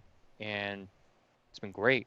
So many interesting things have come out of it. And even, regardless of, whatever happens down the road in the future, things are, even if they're somewhat normal again, I don't think this will ever go away. This has turned out to be such a rewarding experience. Like you said, whether it's these shows, something like what Abe's doing with the Great Smoke, you can reach so many more people, and it makes such a much bigger impact by being able to do all this. So yeah, I think it's great. We're excited for the Great Smoke. Nicole and I have bought in. We will be there. We'll be watching. We will be participating. We'll be cheering so to you speak. on. We'll be cheering you on. It's going to be great. Long day. We were talking to Abe about it last week. Long day, 8-hour day, a lot going on, but it's going to be fun. And I know Abe is it'll be nervous, awesome. but it's going to go smooth, and it's going to change, the way cigar virtual events are held for sure. So John and I are diehard Delta Airlines guys. We've compared war stories, fire miles. I just booked my first flight in 11 months. I had to look up my frequent flyer number, which I've had memorized since I was like 24. I had to set my password. I had to figure out how to do it all over again. But I'm so excited. I'm so excited to get down there and do this. It's going to be a great event, and I hope that that this event and its success will really create the opportunity for people to ask for help. Because anybody who knows Abe knows that Abe is not a guy that will just hold secrets for his own success and allow others to fail. When this event works and succeeds, it will set a new bar for cigar events. Right. And if people can learn from what we do at Great Smoke with Abe and learn, what worked and probably more importantly, what didn't, and really fine tune and make it better and make it better, our industry is going to be in a better place. And what's amazing is nobody will be able to the guy who fought invested money and has now created this plan to execute. I think it's incredible. With that was really well said. We're excited for it. We're excited to see what else comes out of it. And I think, Michael, you touched on something really interesting. I think this will be an influence to a lot of other people who want to do these large scale events, and to see, like you said, what didn't work, what did work. I'll tell you, Herc. I think. Yeah, John, you're breaking up a little. Yeah, you're a little choppy there. Sorry, man. Guys, I see his anger. I was giving him the I tip. will tell you. Can you put that up just a second? I will tell you, or these events will work, and they do work. And I'm not patting myself on the back. I started doing the cooking show early on in COVID in March, and I talked to you quite a bit about it before I started doing it. And that cooking show was one to occupy some time, but it was the beginning of creating something with an uncertain environment and to try to engage. And then I started really liking the video production side. And again, I have probably 24 different lights. I got all sorts of random stuff. And the first event we did this way, it was a hybrid event in person with a broadcast. It was the largest event that I'd ever done in 10 years. So it's super successful. The Great Smoke's going to be exponentially successful. And this is for us, this is what my events look like now. My events are going to be broadcasts. When I travel, I'm going to be traveling on Delta Airlines with one suitcase and 3 boxes full of production stuff. And we're going to put on shows, we're going to have experiences, and we're going to engage with the retailers and expose them at a level they haven't been exposed before, business-wise, no unnecessary exposure. But it does work. It does work. It's been excellent. And I honestly, I can't wait to see the Great Smoke, because there's stuff that I'm going to take from it and use in what I'm doing. And, they've spared no expense on it. And it's going to be, they got the right crew down there representing it and presenting it. And this is really, really the future of it. And it is. It's going to force things to get better. And I'm fortunate that I work in a small company, so when people get better, I can get better quicker. So hopefully that's we can stay ahead of it, because this thing matures so fast too at the same time, because ideas in a smaller environment, you may not connect with as many people. When you expand out, your ideas connect on such a different level, because you find people that share those thoughts. So there's something for everybody, and that's really what's happening with the Great Smoke. It's going to be a variety show. So everybody's going to have something that they can enjoy in that show. Guys, I just looked, and we are out of time. Like I said, time gets away from me here. It's almost like this. I wish this show was timeless. See what I did there? No, we're almost at the 2-hour mark. Actually, it goes by so fast. So I got to stop it there. But before we close out the show, Michael, thank you for coming on. It's been a pleasure to have you on. It's been exciting to watch your journey in the last year of everything you've got going on. We appreciate your time. And before we wrap it up, everyone gets the floor for a second. Michael, I'm going to go to you first. You're the guest. You get first dibs.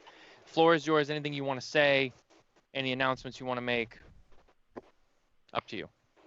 Well, first I'll just say to you guys, congratulations on this show. I mean, I think out of COVID is when I learned about this platform. It really seemed to generate incredible momentum and steam and awareness. And I think that just speaks volumes to what you're all doing. There's no shortage of content out there in the topic of cigars. What I think there is a shortage of is humility and a real commitment to sharing information in a way that is egoless, that is for the best intention of the industry as opposed to individual platforms. Coop obviously is another one of those, like you all. And so, I really admire what you all do. John, obviously, we've been friends way too long, but your constant evolution of you and what you're doing, obviously your commitment to La Flor, but beyond that, thinking differently.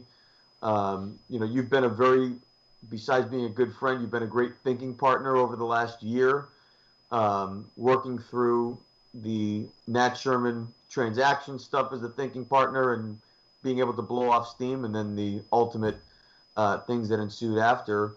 I look at this show and the shows that I've watched and the guests that you've had, and it's a great representation of what our industry is.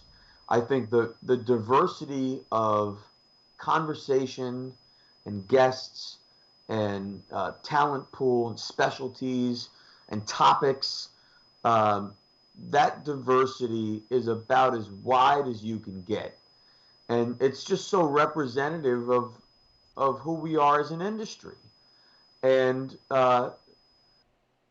when you look at the industry in its entirety, no different than any other spectrum. I said this the other day on a show. When you look at politics, for example, there's from all the way to the left to all the way to the right. And all the ways are fringe. But as soon as you sort of shave off the fringe, you're all on the carpet. You know what I mean? So you could be on the left side of the carpet or the right side of the carpet or in the middle of the carpet, but you're all on the carpet. Our industry, I think, is the same way. And too often we spend too much time focusing on listening to, hyping up the fringe. And even though the fringe is what makes the carpet a little more interesting, a little more dynamic, it's what maybe sets the carpet as being a little more unique with its knots and its strings and whatever. Look, at the end of the day, we can all kind of agree on the frame of the carpet. And our industry has been around for centuries. And I have absolutely no doubt that our industry is going to remain for centuries more.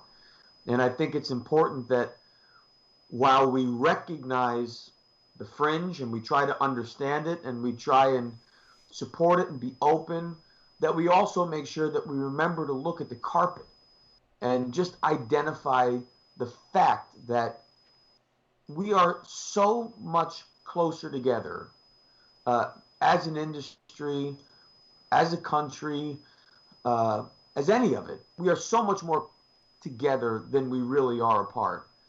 And when I look at premium cigars, premium handmade cigars are the most profound conduit for diversity of thought. I've ever found in my life. So I am super proud to be in the industry for 20 years and hopefully for another 20 and more. I'm super proud to be on this show and to be a part of your thought diversity pool. And I hope we can do it again. Hopefully next time in person and clinking our glasses and hugging and actually doing all the other things that we do in our business. But until then, this is certainly good enough, and I'll take it. Michael, thank you for the kind words. That was really well said. And yeah, there's a lot of shows. One thing I will say to that really quickly is there are a lot of shows out there, and they all do a great job. Most of them do a good job. We have peers as cigar media. We have a lot of peers, and everyone does things a little differently. And that's one of the things we try to strive for here is we try to be different. Different experience, different kind of show, different kind of conversation.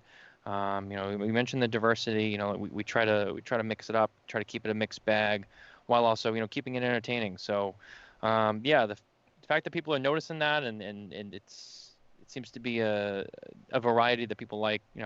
We appreciate that feedback. We put a lot into it and we take it seriously. There's a quote that someone once said to me. It's, "We don't take ourselves too seriously, but we're serious about what we do." And I think that's the motto that I try to live by. But Nicole, anything you want to actually? No, I'm going to go to John first. Sorry, I'm going to go to John first because I know you probably have a couple more things. So John, floor is yours really quickly. Well, I've got an hour worth of show left. On my show notes, I have an extra hour. Oh, you in the show notes? Yeah, no. So no, I guess the closing remarks, Michael. Thank you. Appreciate the friendship and the over the years. It's been great. Anything you need, let me know. I've got endless amounts of thoughts and to ping pong off, so we'll continue that. But looking forward to see your success with this and to smoke the first Ferio Tego cigars is going to be a really fun moment. And I'm going to save that when I'm with you.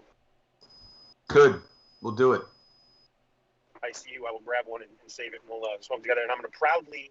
I refuse to take one from you. I'm going to proudly buy it because that's how you support. So I'm going to buy it. It's going to taste great, and I'm looking forward to that. So thank you for coming on. But we've got some exciting stuff. I said Smokin Tabacco's on the way to the Super Bowl. We're 12 minutes away from Tampa. We're going to be checking into the hotel. Nothing else going on tonight, but tomorrow we are going to be at the Grand Cathedral in Ybor City. They're doing a private event there. They'll be featuring the LFD Special Football Edition, so we'll be guests there tomorrow evening. Just opened, right? Yep, just opened. Yeah, just had their soft open. I haven't physically been in it yet. I was in Ybor a few weeks back, and they weren't open, so that'll be exciting to see that. And that's in the heart of Cigar City, the capital of cigars, as known of in Ybor. So that'll be exciting.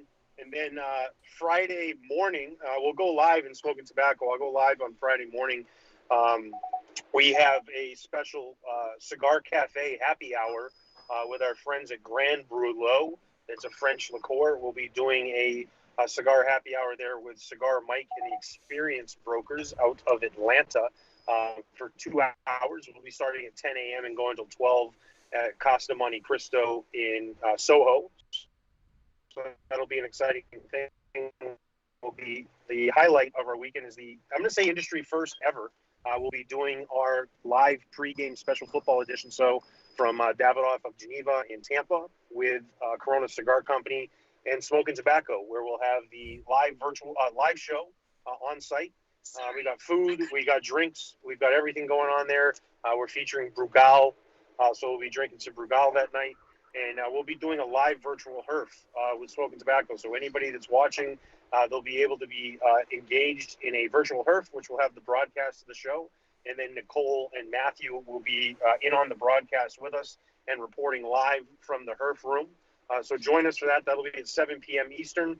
It'll probably go for about an hour and a half to 2 hours, and the herf can go as long as you all are there. But we'll be dialed right in. So we're going to engage and do something really fun on Friday. So tune in at 7 p.m. for that, but keep your eyes peeled on Smokin Tabacco. I'll be doing some live stuff over the next couple days because there's a lot of exciting things going on here at the Super Bowl.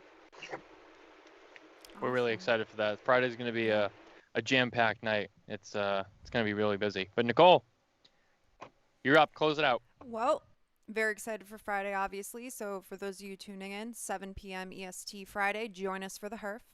And then, we just have some great people on our show for the rest of the month. We have Dan Thompson, CEO of McAuliffe, coming on next week. We have Cigar Craig, who was a cigar reviewer, coming on the week after that. And then we're actually closing out the month with Angela Yu from Cathedral, Grand Cathedral Cigars. So, I really want to talk to her. And as you brought up, John, you're going to be there in person. She was posting all these videos of her building it. And That was really cool. Yeah. I really kind of want to pick her brain just on what goes behind it, because she was literally up on the wall, like hammering hammering things up and building the actual structure. So, or part of the structure, I should say. So that'll be a really great show as well. But that's And all. how awesome to have the courage and the fortitude and the long-term vision for this industry to build a retail store like she just built Mm-hmm. in the middle of a pandemic. Yep. It's actions like that that just fire me up, that I know we're doing the right thing. There is a lot of long-term growth. Buying a company, starting a cigar store. This is the time. It's not over.